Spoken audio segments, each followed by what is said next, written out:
বন্ধুরা, আজকে চলে এসেছি আমি শর্মিষ্ঠা। দেখুন, এই জগন্নাথ ধামের একটা মহাপ্রসাদ।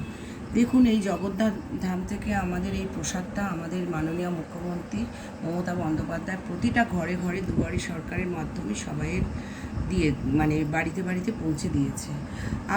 আমি রেশন দোকান থেকে এনেছি, কালেক্ট করেছি এটা। দেখুন, আজকে সকালবেলা একটু লাইন দিয়ে আমি এই প্রসাদটা এনেছি। বহু প্রতীক্ষার এতে আমি এই জগন্নাথ বাবার প্রসাদটা পেয়েছি। আর আমার খুব এক্সাইটেড হচ্ছে যে আমি কি এতে আছে। যাই হোক, আমি আপনাদেরকে এই প্রসাদটা আমি খুলে দেখাবো। জানি কবে যেতে পারবো তা জানি না, তবে আমার তো খুবই ভালো লাগছে, কেন এই প্রসাদটা মানে ওনার তরফ থেকে আমি পেয়ে খুবই খুশি। এবং আমি চাইছি যে প্রতিটা ঘরে ঘরে যারা পেয়েছে তারাও খুশি থাকো।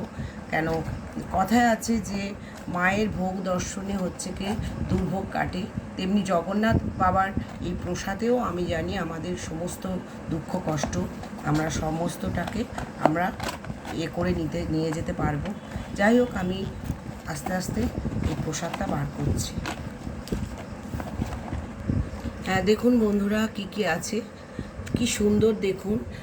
জগন্নাথ, বলরাম, সুভদ্রার ফটো আছে। আর দেখুন, একটা সুন্দর একটা ভালো সুন্দর একটা প্যাকিং করা গজা রয়েছে, ব্ল্যাক গজা। আর দেখুন, একটা জগন্নাথ ধামের একটা সুন্দর প্যারা রয়েছে। যাই হোক বন্ধুরা, আপনাদের এই ভিডিওটা যদি ভালো লাগে দেখুন। আর এটা আমি আমার ঘরে রেখে দিতে পারবো, কেননা আমি যেতে কবে পারবো জানি না, তবু এটা আমার স্মৃতি হিসাবে আমার ঘরে রইল। ঠিক আছে, চলে আসছি পরের ভিডিওতে।